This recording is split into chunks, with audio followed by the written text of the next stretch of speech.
আজকে আমি শেখাবো কিভাবে এক বাটি চাল দিয়ে কত সুন্দরভাবে আতপ চালের পাঁপড় আপনারা বাড়িতেই দিতে পারবেন। আর এতে কিন্তু বেশি উপকরণ লাগে না, ঘরোয়া উপকরণ দিয়েই হয়ে যায়। নমস্কার বন্ধুরা, শম্পা রান্নাঘর আপনাদের অনেক স্বাগত। তো চলুন রেসিপিটা শুরু করি, আর ভিডিওটা সম্পূর্ণ দেখার অনুরোধ রইল। বন্ধুরা দেখুন, এখানে আমি এক বাটি আতপ চাল সারা রাতে ভিজিয়ে সকালবেলা খুব ভালো করে ধুয়ে নিয়েছি। যেহেতু ভিজিয়ে ধুয়েছি, দেখুন বন্ধুরা চালগুলো একটু খন্ড খন্ড মতো হয়ে গেছে। আপনারা তো জানেন যে আতপ চাল খুব নরম, এটাকে আপনারা শিলেও বাটতে পারেন, কিন্তু আমি একটু তাড়াতাড়ি করার জন্য এটা মিক্সিতে একটা মিহি পেস্ট করে নিয়ে চলে আসবো। দেখুন এখানে আমি আতপ চালটা ভালো করে মিক্সিতে পেস্ট করে নিয়ে চলে এসেছি। আর দেখুন কীরকম ঘনত্বে আমি পেস্ট করেছি, এরকম ঘনত্বেই আপনারা কিন্তু পেস্ট করবেন। আমি আরেকবার ভালো করে দেখি, এরকম ঘনত্বের আমি করে নিয়েছি। দেখুন এরকম করে দাগ কাটলে দুটো একসাথে মিশে যাবে না, এরকম ঘনত্বের আমি বানিয়ে নেবেন আপনারা। এখানে দেখুন নিয়েছি অল্প একটু লবণ, পাঁপড়ে বেশি লবণ দিতে হয় না। এখানে নিয়েছি 1 চামচ মতো জিরে, আর এখানে নিয়েছি একদম একটুখানি জোয়ান। আপনারা চাইলে বন্ধুরা এর মধ্যে আরও অনেক কিছু অ্যাড করতে পারেন, যেরকম শুকনো লঙ্কা, চিলি ফ্লেক্স, গোলমরিচের গুঁড়ো, যেরকম যার ইচ্ছা। এটাকে মিশিয়ে নেবো। এখানে আমার জলটাও ফুটে গেছে। এবার এখানে একটা এরকম ছিদ্রযুক্ত থালা আমি বসিয়ে দেবো। এটাকে খুব ভালো করে আগে মিশিয়ে নেব। এরকম একটা প্লেট নিয়েছি, এতে দেখুন বেগুনের বোটা দিয়ে খানিকটা সাদা তেল আমি এরকম করে লাগিয়ে নেবো। দিয়ে এর মধ্যে দিয়ে দেবো ব্যাটারটা দিয়ে বেশ প্লেটটা এরকম চারিদিকে আমি চারিয়ে দেবো। দেখুন আমি কিরকম করে চারিয়ে দিচ্ছি। দিয়ে এটাকে এর উপরে বসিয়ে একটা থালা চাপা দিয়ে দেবো। এটা বেশিক্ষণ লাগে না, 2-1 মিনিটের মধ্যে এটা কিন্তু হয়ে যায়। আরও আমি কিছু শেপের বানাবো। দেখুন এখানে এরকম ছোট ছোট প্লেট নিয়েছি, যেরকম আপনারা আকারে প্লেট নেবেন সেরকমই কিন্তু পাঁপড়গুলো হবে। এগুলোতেও আমি প্রথমে তেল মাখিয়ে নেবো। এই ছোট প্লেটগুলোতে তেল মাখিয়ে নিয়েছি, এটাতেও একটু করে ব্যাটার দিয়ে এরকম চারিদিকে ঘুরিয়ে লাগিয়ে নেবো।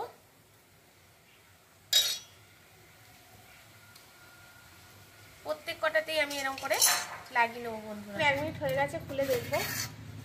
দেখুন এটা হয়ে গেছে। এটাকে আমি নামিয়ে নেবো, আর দিয়ে এই যে ছোট ছোট প্লেটগুলো এগুলো বসিয়ে দেবো।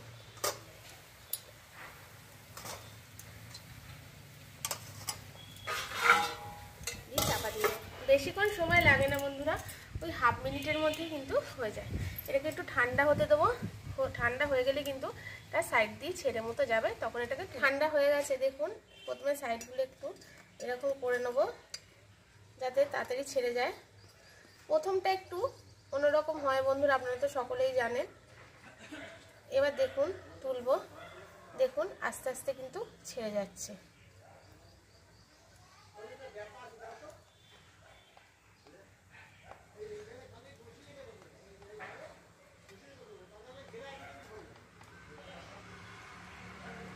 দেখুন একদম উঠে গেল পাঁপড়টা।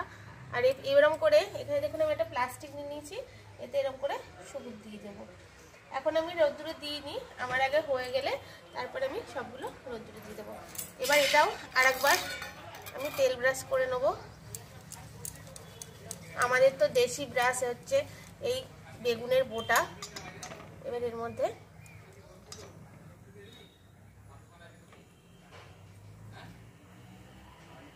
দিয়ে এরকম করেও আপনারা কিন্তু এটাকে চারিয়ে দিতে পারেন। এটা খুলে দেখবো। দেখুন এগুলো হয়ে গেছে, এগুলোকে নামিয়ে নেব। পাঁপড় দেখুন একটা হয়ে গেছে। এবার ছোট পাঁপড়গুলো আবার বসিয়ে দেবো। বড় পাঁপড়টা এবার আমি আপনাদেরকে খুলে দেখাচ্ছি বন্ধুরা। দেখুন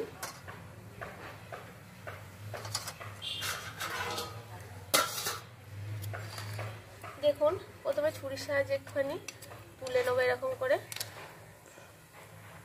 আর দেখুন একদম কিন্তু পোলাইটলি এটা ছেড়ে যাবে। দেখুন কিরকম ছেড়ে গেল, আর দেখুন কতটা পাতলাও হয়েছে একদম। এরকম করে এবার এগুলো সবুজ দিয়ে দেবো। এইরকম পদ্ধতিতে বন্ধুরা এবার সবগুলো পাঁপড় আমি করে নেব। এখন বন্ধুরা এক বাটি আতপ চাল দিয়ে আমি কতগুলো পাঁপড় দিয়েছি। এই পাঁপড়গুলো এবার আমি রোদ্দুরে শুকুতে দেবো। বেশি দিন এটা শুকোতে লাগবে না, 1-2 দিন রোদ খাওয়ালে এটা হয়ে যাবে। তারপর আমি আপনাদেরকে ভেজে দেখাবো আর সকালে মিলে খাবো। কালকে সকালবেলা এই পাঁপড়গুলো দিয়েছিলাম, কালকে রোদ খাইছিলাম আর আজকে রোদ খাইছিলাম, তাতেই আমার পাঁপড়গুলো শুকিয়ে গেছে। এখন তো কদিন খুব ভালো রোদ হচ্ছে, দেখুন বড় পাঁপড়গুলো এরকম হয়েছে আর ছোটো পাঁপড়গুলো এরকম হয়েছে। আর বিকালবেলা চলে এসেছি পাঁপড়গুলো ভাজবো আর পরিবারের সকলে মিলে খাবো বলে। তো কড়াটা বসিয়ে দিলাম, উনুনটা ধরিয়ে নিয়েছি। কড়াটা গরম হয়ে গেছিলো, এখানে সাদা তেল দিয়ে দিয়েছি। বন্ধুরা এই পাঁপড়গুলো আপনারা সারা বছর কিন্তু স্টোর করেও রাখতে পারবেন। কখনো কোনো গেস্ট এলো তাদেরকে ভেজে দিতে পারবেন, কিংবা বিকালে চায়ের সাথে আপনারাও ভেজে খেতে পারবেন। এবার তেলটা গরম হয়ে গেছে, এবার আমি পাঁপড়টা দিয়ে ভাজবো। দেখুন বন্ধুরা কত বড় বড় পাঁপড় হয়ে যাচ্ছে, কি সুন্দর বড় বড় হয়ে ফুলছে। দেখুন কি সুন্দর হচ্ছে পাঁপড়গুলো।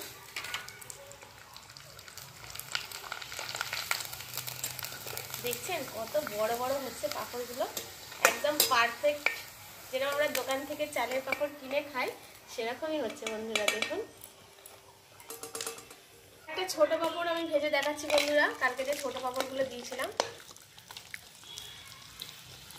দেখুন এগুলো কি সুন্দরভাবে বড় বড় হয়ে যাচ্ছে। জালটা একটু বেশি হয়ে গেছে আমার বন্ধুরা।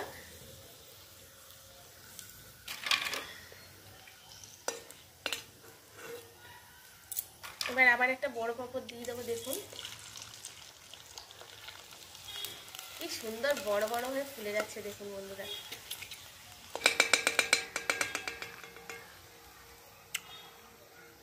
দেখলেন তো বন্ধুরা কত সুন্দরভাবে বড় বড় পাঁপড় হয়ে যাচ্ছে। আপনারা ওই পদ্ধতিতে বাড়িতে বানাবেন। এরকম করে এবার সবগুলো পাঁপড় আমি ভেজে নেব, যতগুলো আর কি খাবো আমরা। কিছুই নয়, অল্প কটা উপকরণ দিয়ে কিন্তু এই পাঁপড় খুব সহজেই বাড়িতে বানিয়ে নেওয়া যায়। দেখুন এক থালা পাঁপড় ভেজে নিয়েছি বন্ধুরা, আর পাঁপড়গুলো দেখুন কীরকম মচমচে হয়েছে, আমি ভেঙে দেখাচ্ছি। একদম দেখুন আওয়াজ শুনলেই আপনারা বুঝতে পারবেন কতটা মচমচে হয়েছে বন্ধুরা। আর বন্ধুরা কেউ দেখাচ্ছি, আমি তার লোভ সামলে রাখতেই পারছি না।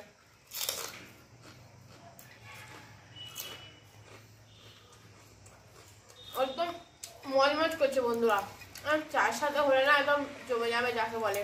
এরকম খুব সহজ পদ্ধতিতে বন্ধুরা পাঁপড় করে আপনারা বাড়িতে বানিয়ে খান এবং সারা বছর স্টোর করে রাখুন। আর আমার চ্যানেল নিত্য নতুন রেসিপিতে প্লিজ বন্ধুরা আমার চ্যানেলকে সাবস্ক্রাইব করে শেয়ার লাইক কমেন্ট করে দেবেন। আর আমার ভিডিও সবার আগে পেতে পাশের বেল আইকনটা প্রেস করে রাখবেন। আর আমি ততক্ষণ পাঁপড় খেতেই থাকি বন্ধুরা।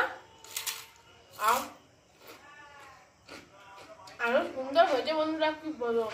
আজকের মধ্যে টাটা বন্ধুরা, আবার একটা নতুন পর্ব নতুন রেসিপি আপনার সাথে শেয়ার করার জন্য।